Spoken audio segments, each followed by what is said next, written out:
मैं आपको कुछ और डाइट रिलेटेड चीज़ें और डिटेल में मेरे एक्सरसाइज रूटीन के बारे में बताऊंगी। दूसरी डिलीवरी के बाद मैंने सोच लिया था कि मैं प्रॉपर डाइट फॉलो करूंगी। इसका मतलब वेट लॉस करते समय उन दिनों में मैं बस 2 बार खाती हूँ और बाकी टाइम में फास्टिंग करती हूँ। कुछ महीने ये डाइट प्लान फॉलो करने के बाद अब मैं continuously 16/8 intermittent fasting diet follow कर रही हूँ। मैं भी इस वीडियो से वेट लॉस, डाइट, एक्सरसाइज और योगा रिलेटेड बहुत सारी चीजें क्लियर हो जाएंगी।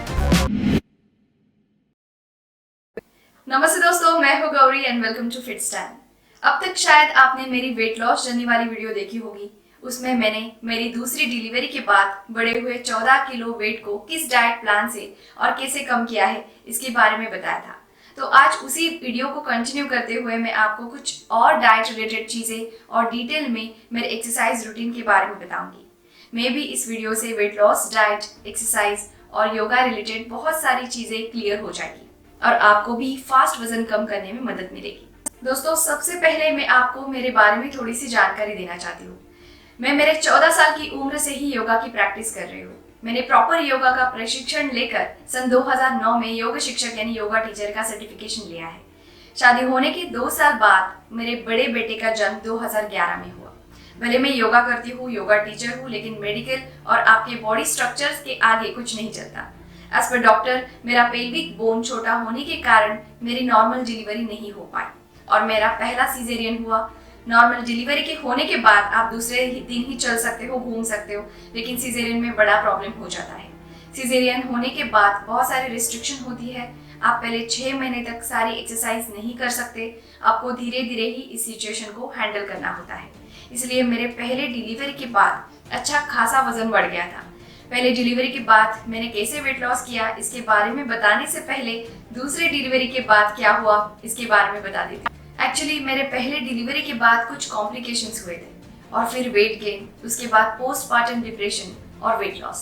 ये सारी चीज़ें करते करते मेरा दूसरे बच्चे के लिए चांस लेने का कोई भी इरादा नहीं था, लेकिन हाँ ना कहते कहते 2016 में एक बच्चे के साथ दूसरा बच्चा होना चाहिए, इस सोच के कारण मैंने सेकेंड चांस ले लिया और 2017 में मेरी दूसरी डिलीवरी हो गई।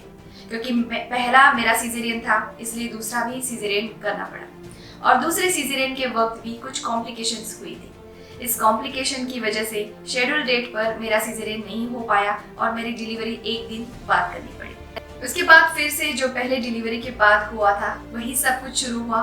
डिलीवरी होने के बाद मेरा 14 किलो वजन बढ़ गया था। अब मेरा वजन 50 किलो की जगह 64 किलो था। मैंने पहले डिलीवरी के बाद wait loss diet seriously follow नहीं किया था, बस खाने पर कंट्रोल और फूड आइटम सिलेक्शन पर थोड़ा सा ध्यान दिया था और मैंने रिगरसली योगा और वॉकिंग की थी। लेकिन पहले डिलीवरी में मुझे वेट कम करने के लिए 1.5 से 2 साल लग गए थे, लेकिन दूसरी डिलीवरी के बाद मुझे इतना टाइम नहीं लेना था। दूसरी डिलीवरी के बाद मैंने सोच लिया था कि मैं प्रॉपर डाइट फॉलो करूंगी। तो डिलीवरी के 6 महीने बाद शुरुआती दिनों में मैंने एवरी 2 आवर्स ईटिंग वाला डाइट प्लान शुरू किया था। उससे मेरा वेट कुछ तो कम हुआ था, लेकिन जैसे मैंने डाइट छोड़ दिया तो वेट वापस से बढ़ गया। फिर मैंने 2 मील्स अ डे वाला doctor Jagannath Dixit effortless weight loss diet plan follow किया था। उससे मैंने मेरा 10 किलो से ज़्यादा वेट लॉस किया है। इस डाइट प्लान में आपको दिन में 2 बार फिक्स टाइमिंग पर 55 मिनट के स्लॉट में खाना होता है।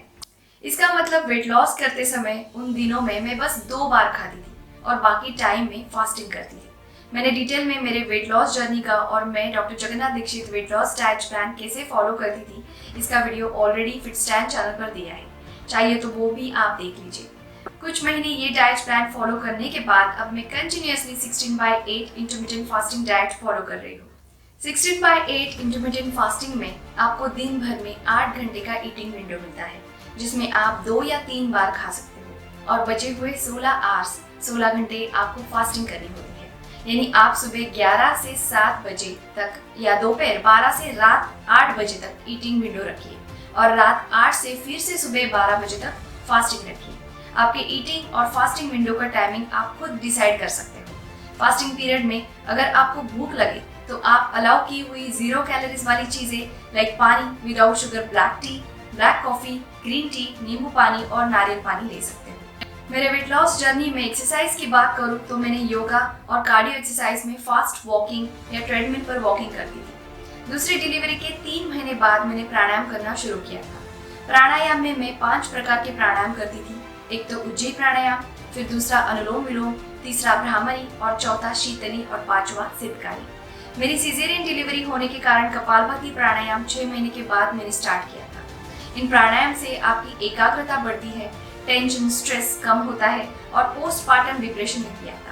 कपालभाति प्राणायाम में आपको पेट को झटका देना होता है, तो इसलिए अगर आपका सीजेरियन है तो वो प्राणायाम करते समय आपको एक दर्द महसूस होता है, पेन महसूस होता है।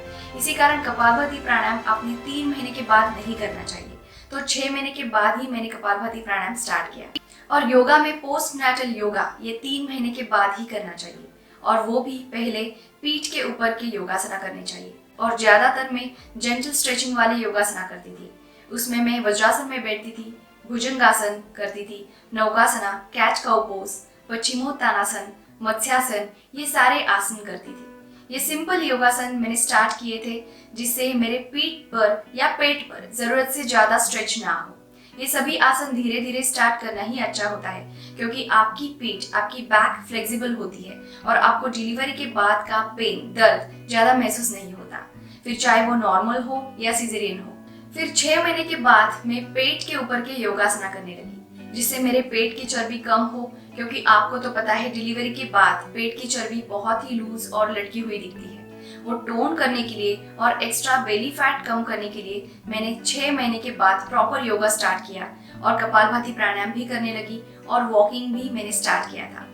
दूसरा बच्चा होने के बाद रिस्पॉन्सिबिलिटीज भी बढ़ती है और एक के साथ दूसरे को भी संभालना पड़ता है।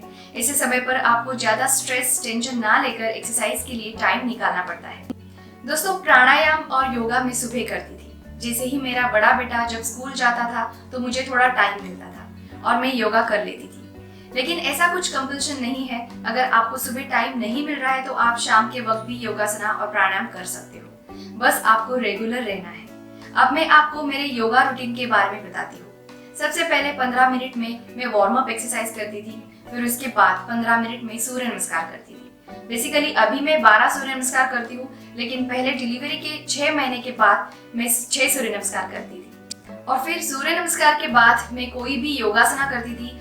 एक दिन बैठक स्थिति यानी सिटिंग पोजीशन योगा, दूसरे दिन दंड स्थिति यानी स्टैंडिंग पोजीशन योगा, और फिर पेट के बल यानी lying down on stomach position yoga, और एक दिन पीठ के बल यानी lying down on back position yoga करती थी। और फिर योगासना होने के बाद 15 मिनट में प्राणायाम करती थी। तो ऐसा रूटीन मेरा उस वक्त भी था और अभी भी मैं यही फॉलो करती हूँ। योगा के साथ साथ ट्राई करती हूँ 45 मिनट वॉक करने की, लेकिन अभी यहाँ पर भी लॉकडाउन है तो रोड पर जाना मैं अवॉइड करती हूँ, लेकिन मैं ऊपर बिल्डिंग के टेरेस पर ही 45 मिनट के लिए वॉक करती हूँ। दोस्तों, आपको कोई भी चीज के लिए टाइम नहीं मिलता है तो टाइम निकालना पड़ता है। फिर वो आपकी पढ़ाई हो या घर का काम हो या फिर वेट लॉस डाइट और वेट लॉस एक्सरसाइज हो, आप अगर टाइम मैनेज नहीं करोगे तो ये सारी चीजें नहीं कर पाओगे। मैंने time management, wait loss diet और रेगुलर एक्सरसाइज से मेरा 14 किलो वजन कम किया है, जो आप भी कर सकते हो। बस आपको थोड़ा सा सीरियस होना पड़ेगा। और बाकी अगर आपको मेरा फुल डे डाइट प्लान का वीडियो देखना है तो उसकी भी लिंक मैं डिस्क्रिप्शन बॉक्स में दे रही हूँ, आपको उससे भी फायदा होगा। आई होप ये वीडियो आपके लिए यूजफुल रहेगा, तो वीडियो को लाइक कीजिए और ये जानकारी दोस्तों को देने के लिए वीडियो को जरूर शेयर कीजिए। ऐसे ही हेल्थ रिलेटेड वीडियोस के लिए फिट स्टैंड चैनल को सब्सक्राइब करें।